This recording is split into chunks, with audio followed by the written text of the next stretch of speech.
네, 안녕하세요. LK 수학입니다. 자, 오늘은요, 수학원 19강인데요. 자, 오늘은 3단원 수열에서 두 번째 개념이 되겠습니다. 바로 저번 시간엔 등차 수열에 대해서 알아보았고요. 이번 시간은 그 두 번째 수열, 등비 수열에 대해서 함께 알아보도록 하겠습니다. 뭐 등비 수열에 대해서 미리 말씀드리자면 여기 등비가 돼 있죠. 비가 일정하다는 소리예요. 바로 원래항과 다음항과의 관계가 서로 비가 일정한 수열을 등비수열이라고 할 거고요. 저번 시간처럼 일반항 한번 살펴보고요. 그 다음에 합 살펴보고 그 다음에 등비수열의 활용에는 뭐가 있는지 등비수열의 활용에는 뭐가 있는지 살펴보고 마무리해 보도록 하겠습니다. 자, 그럼 먼저 등비수열의 일반항부터 살펴보도록 할게요. 자, 등비수열이란 첫째 항부터 아까 비가 일정하다고 했죠. 차례대로 일정한 수를 곱하여서 만든 수열이라고 했고요. 등차 수열은 기억나시죠? 첫째 항부터 차례대로 일정한 수를 더하여 만든 수열이에요. 되게 다르다. 자, 그 다음 공비. 저번 시간 등차 수열에서는 공차였는데 이번엔 등비수열이다 보니까 공비라고 되어 있다는 점을 기억해 주세요. 공비라는 것은요, 등비수열에서 곱하는 일정한 수예요. 그 다음 공차와 기억해 주셔야 돼요. 공차는 차잖아요. 차. 등비수열에서 더하는 일정한 수가 되겠죠. 자, 그 다음 등비수열 AN에서 공비가 R이라고 한다면 그쵸? AN과 AN 플러스 1의 관계를 나타낼 수 있을 텐데 써있잖아요. 그쵸? AN 플러스 1이라는 것은 AN에서 어떻게 해야지 바로 AN 플러스 1이 될까를 한번 생각해 보도록 하겠습니다. 지금 공비, 지금 다음 항이라 더는 일정한 곱하는 일정한 수를 R, 공비라고 했기 때문에 RAN, A에다 R이라는 공비를 곱해야지 AN 플러스 1이라는 다음 항이 나올 수가 있겠죠. 즉, 결과적으로, 그쵸? 얘 나눠주니까 양변에다가, 그쵸? AN 분의 AN 플러스 1은 R이다. 즉, 원래 항과 그 다음 항끼리 나누면 공비가 나오는구나. 라는 것을 확인해 주시면 되겠습니다. 자, 그 다음 등비수열의 일반항 함께 살펴보도록 할 건데요. 등비수열 첫째 항이 A, 공비가 R인 등비수열의 일반항 AN이라고 되어 있습니다. 결과적으로 AN은요. AR, N-1제곱 이렇게 되어 있고 N은 자연수죠. 1, 2, 3 이렇게 되어 있는데요. 자, 한번 살펴보도록 하겠습니다. 예를 들어 등비수열 이런 게 있다고 한번 생각해 보도록 할게요. 자, EX 하고요. 1, 2, 4 8, 16, 뭐 이런 등비수열이 있다고 한번 생각을 해보도록 하겠습니다. 자, 그럼 여기서 첫째 항이 뭐예요? A죠. 1이죠. 그쵸? 1이고요. 얘는 곱하기 2씩을 계속해서 지금 등비수열이 만들어지고 있습니다. 그쵸? 그럼 여기서 공비가 뭐예요? 공비가 2였다는 것을 확인할 수가 있는 거죠. 그럼 첫째 항 A가 1이었고 거기다가 2를 곱했으니까 그쵸? 두 번째 항은 어떻게 나타낼 수가 있어요? A, R이라고 나타낼 수 있죠. 그쵸? 그 다음 셋째 항은요. 세 번째 항은 A, R에다가 또 R을 곱했으니까 AR 제곱이겠네. 이렇게 쓰시고요. 제 네 번째 항, 제 4항은요, AR 세제곱, 제 5항은요, AR 4제곱, 이런 식으로 계속 이어나갈 겁니다. 그럼 제 n번째 항이 된다면, 거기는 어떻게 나오겠어요? AR n-1제곱이라는 것을 확인할 수가 있을 겁니다. 즉, AN이 제 n번째 항을 물어보는 거니까 일반항 꼴로 나타낸다면, 그쵸? AN은 AR n-1제곱이 되는 것을 확인할 수가 있고요. 요 일반항은 무조건 암기해 주셔야 되겠습니다. 자, 그럼 예를 들어서 밑에 써있죠. 수열 1, 5, 25, 125는요. 첫째 항이 1이고요. 공비가 5인 등비 수열이므로 일반항 AN은 지금 AN하고 1 첫째 항 돼 있고요. 그 다음에 공비에 n-1제곱이므로 5에 n-1제곱이라고 썼기 때문에 결과적으로 AN이라는 등비수열의 일반 항은요. 5에 n-1제곱이 되는 것을 확인하시면 되겠습니다. 자, 이어서 등비 중항 함께 살펴보도록 할게요. 저번 시간에 등차 중항에 대해서 함께 살펴보았었는데 자, 이번에 한번 보도록 할까요? 등차 중항은 뭐였어요? A, B, C가 서로 등차 수열을 이룰 때 A, B, C가 순서대로 그때 B를 A와 C의 등차 중항이라고 했고요. 그때 B는 2분의 A 플러스 C라고 했잖아요. 그쵸?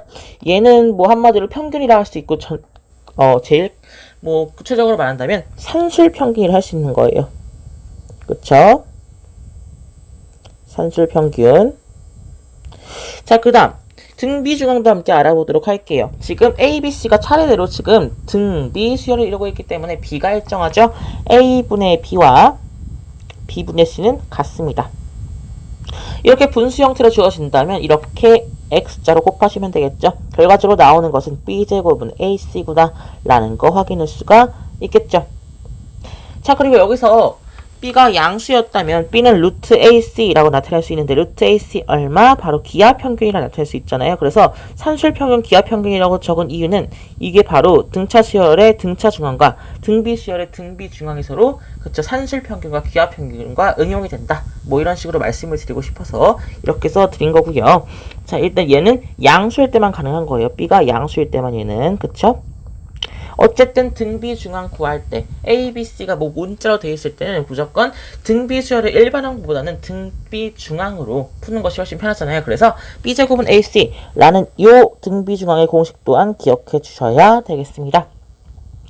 자, 세수 4x 16이 이 순서대로 등비 수열을 이룰 때 x의 값을 보라고 했는데요. 그쵸? 그럼 x제곱은 그쵸? 지금 왼쪽 오른쪽 다 곱하셔야죠. 4 곱하기 16 64가 되므로 여기서 x가 그냥 8이라고 쓰면 안 되겠죠? x는 플러스 마이너스 8입니다. x의 조건이 없기 때문에 x는 플러스 마이너스 8 두 가지 모두 가능합니다.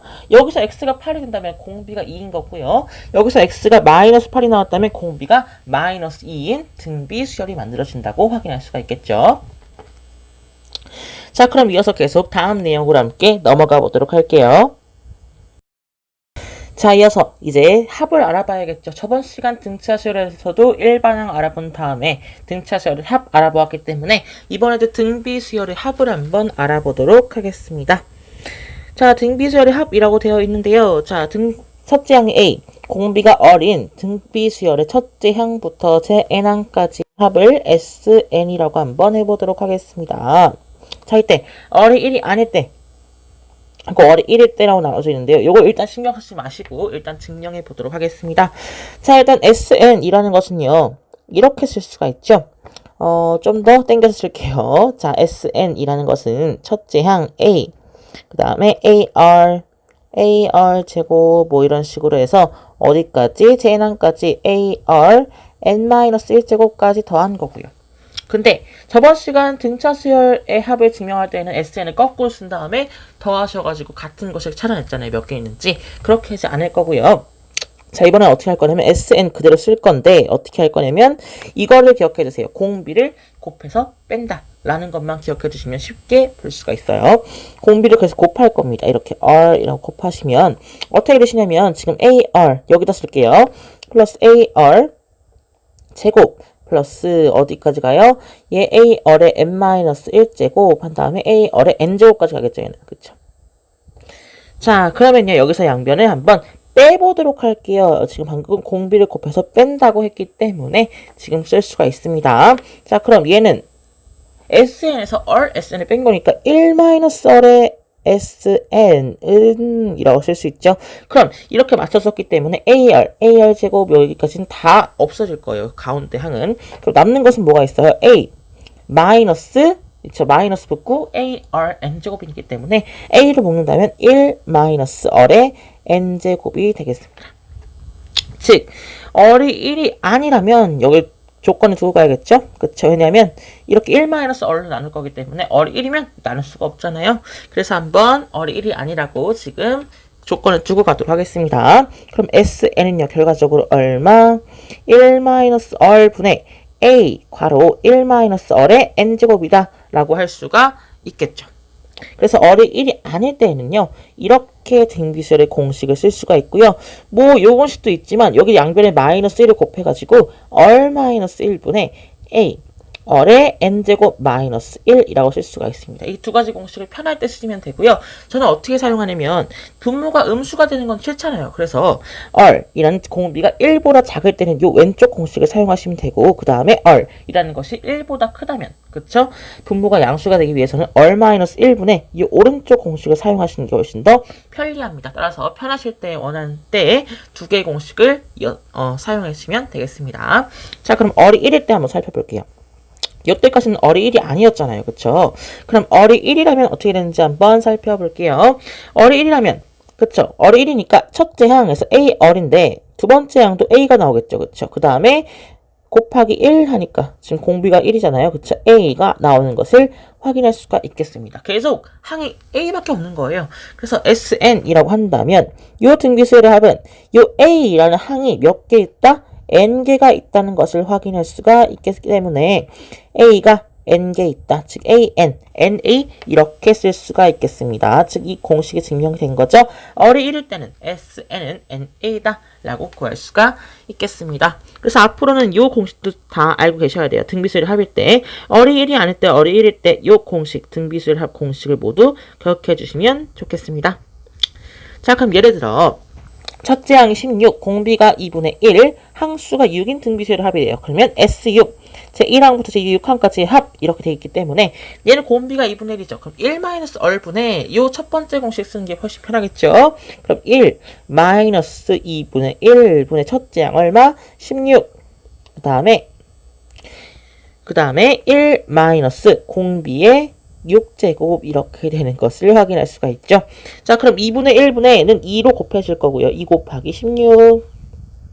그 다음에 1 마이너스 64분의 1이겠죠. 그렇죠. 그러면 32잖아요. 얘가 합해서 얘를 32라고 쓸 수 있기 때문에 분배법칙 써주신다면 그렇죠. 32 마이너스 2분의 1이라고 할 수 있기 때문에 결과적으로 정답은 2분의 63이 나오는 것을 확인하시면 되겠습니다.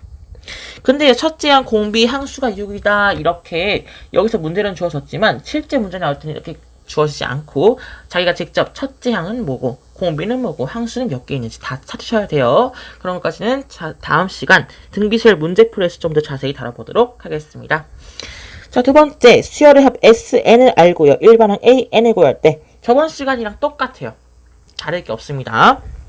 자, AN은요 SN 마이너스 SM 마이너스 저번에 왜 그런지 다 증명해드렸고요. A1과 S1이 왜 같은지 또한 증명해드렸으니까 이 공식 등차수열과 똑같이 공식 쓰시면 구할 수가 있습니다. 자, 그렇다면요. 이제 다음 내용으로 함께 넘어가 보도록 할게요. 자, 이어서 세 번째입니다. 등비수열의 합의될 조건 함께 살펴보도록 할게요. 자, 이 부분은요, 생각보다 많이 나오지 않고 문제를 빨리 많이 나오지 않기 때문에 그냥 지퍼만 보고 넘어가 보도록 할게요. 자, 등비수열의 합의될 조건입니다. 첫째 항부터 제 n항까지 합 SN이요. SN, AR, N제곱 플러스 B고요. 이때 공비는 0도 아니고요. 1도 아니고요. AB는 상수입니다. 앞에 있는 개수라고 할 수 있겠죠. 자, 인 수열이 등비수열을 이룰 필요 충분 조건이라는 거죠. 필요 충분 조건, 그쵸. 얘가 등비수열을 이루기 위해서 꼭 필요한 조건입니다. 즉, A 플러스 B가 0이다. 개수의 합이 0이다라고 할 수 있는 거죠. 자, 그럼 예를 들어 함께 풀어보도록 하겠습니다. SN은요, 이에 n 플러스 3제곱 플러스 k가 등비수열의 합을 나타낼 때 k의 값을 구하라고 합니다. n 플러스 3제곱이 아니라 우리는 n제곱이 궁금한 거예요. 그래서 n의 지수에 있는 3제곱을 밖으로 꺼내줘야겠죠. 즉 2의 세제곱 곱하기 2의 n제곱 플러스 k 이렇게 나눠 쓸 수가 있다라는 겁니다. 자, 그럼 2의 세제곱은 8이었으니까 8이라고 바꿔 쓰시고 그 다음에 개수끼리의 합이 0이었다. 얼마? 8 플러스 k가 0이었기 때문에 정답은 k가 마이너스 8이 된다면 그쵸? 등비수열을 이루도록 된다라는 것을 확인하시면 되겠습니다. 그냥 바로 넘어갈게요. 자, 여기까지 해서 등비수열의 일반항과 등비수열의 합까지 함께 마무리해 보았고요. 이번 시간 이제 마지막 개념이 되겠습니다. 바로 등비수열이 활용이 되겠죠. 자, 등비수열이 어디에 활용되는지 한번 보도록 할게요. 바로 원리합계라는 부분인데요. 이것도 되게 중요한 부분이기 때문에 기억해 주셔야 돼요. 원리합계가 뭐냐면 원금과 이자를 더한 금액이 되겠습니다. 뭐 사회 시간에 배우는 개념이지만 제가 사회를 가르치고 있지는 않기 때문에 그냥 보도록 할게요. 원리합계 원금 A를 연이을 얼로 N년 동안 예금할 때 원리합계를 S라고 합니다. 그 다음에 단리법과 복리법 이렇게 두 가지 경우가 있는데요. 단리법은요 100만원 한번 입금했다고 합시다. 그러면 뭐 한 달 후에 또 받는다고 해요. 그럼 한 달 후에는 또 100만 원을 또 입금하는 거죠. 즉 이자 없이 그냥 100만 원, 100만 원, 100만 원 계속 이렇게 들어가는 거예요. 그렇죠? 근데 복리법은요. 예를 들어 100만 원이 있고 한 번에 100만 원 넣었는데 거기 이자율이 뭐 2%라고 한번 합시다. 2%라고 하면 그쵸 102만 원일 거 아니에요. 그러면 다음 달에는 102만 원에다 또 이자를 붙여가지고 그러니까 102만 원 곱하기 1.02 이만큼을 또 받겠죠. 그 다음에 또 계속 이렇게 이어나가는 것입니다. 즉 복리법은 이자를 또 붙여가지고 또 돈을 입금하는 경우이기 때문에 복리법이 더 유리하다고 볼 수는 있겠죠. 계속 좀 오랫동안 예금을 했다면, 적금을 했다면 복리법이 좀 더 유리하다고 볼 수가 있겠습니다. 그건 중요하지 않고요. 이번 포인트는 원리합계를 어떻게 계산하고 복리법이 지금 등비시열 합이랑 관련이 있거든요. 지금 거듭제곱이 있기 때문에 원래 등비시열이 거듭제곱, 뭐의 거듭제곱 형태로 나타나는 형태잖아요. 그래서 이제 복리법에 대해서 자세히 알아볼 건데 이 복리법이 어떻게 계산하고 문제에 어떻게 적용할 수 있는지 알고 가시면 되겠습니다. 자, 그러면 복리법이 바로 적금인데요. 적금 뭔지 함께 살펴볼게요. 자, 일정한 금액을 일정한 기간마다 적립하는 것이라고 됩니다. 자, 적립금액 원리합계 얘 그냥 설명만 그냥 해드리고요. 다음 시간 문제 풀 때 훨씬 더 깔끔하게 정리해드리도록 하겠습니다. 자, 여기 매년 초하고 매년 말에 따라서 지금 이렇게 나뉘거든요. 근데 대부분 매년 초가 가장 많이 나오고 어려운 문제를 낸다. 원리학계 중에서도 어려운 문제를 낸다. 한 다음에 매년 말이라고 하는 문제를 낼 것입니다. 얘는 좀 어려운 까다로운 문제가 되겠고요.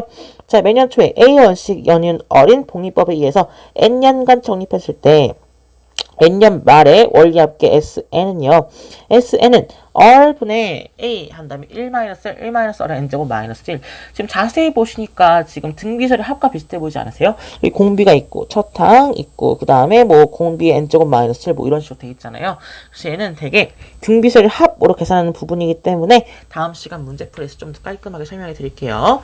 자, 그다음 매년 말에 A원씩 연이웃 어린 복리법에 의해서 매년간 적립했을 때 N년 말의 원리합계 SN은요. SN은 얼분의 한 다음에 A 괄호 1-R의 N제곱 마이너스 1이 되겠습니다.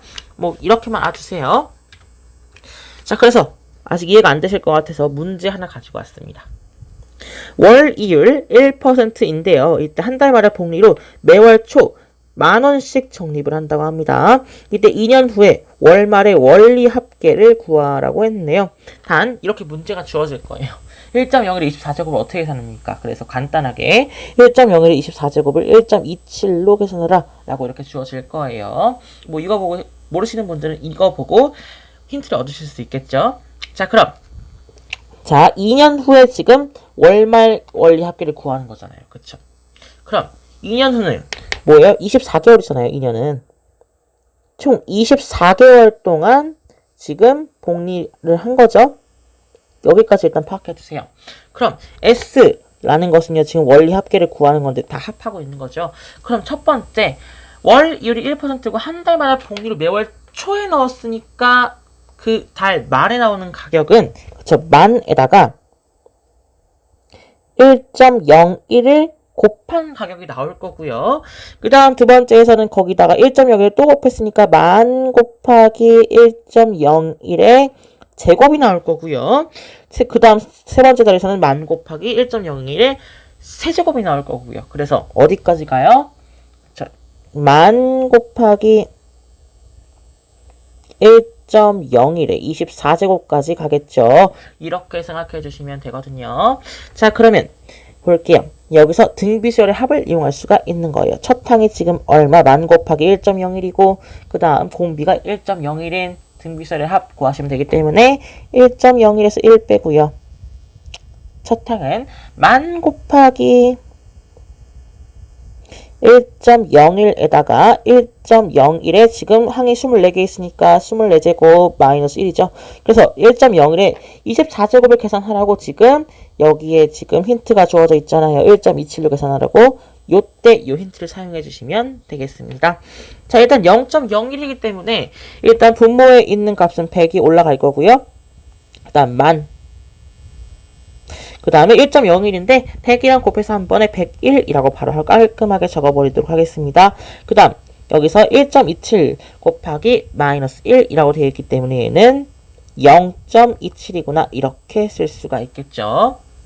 자, 그러면 얘 정리해 보도록 하겠습니다. 얘 두 자리 지금 소수 두 자리니까 0 주고요. 그러면 101 곱하기 100이니까 00 붙이고 곱하기 27이기 때문에 결과적으로 얼마? 272700, 즉 27만 2700원이 나오게 되겠죠. 따라서 이 문제의 정답은 27만 2700원이라고 쓰시면 되겠습니다. 뭐 복리 문제는 상황마다 달라질 수 있기 때문에 아까 제가 말씀드렸던 그 개념 가지고는 쉽게 푸실 수가 없을 거예요. 그래서 문제로 적용시키는 게 가장 중요합니다. 자, 오늘 여기까지 해서 오늘 등비수열에 관한 개념 모두 마무리해 보았습니다. 다음 시간 20강에서는요, 이 등비수열에 관한 문제풀이를 함께 들어가 보도록 하겠습니다. 감사합니다.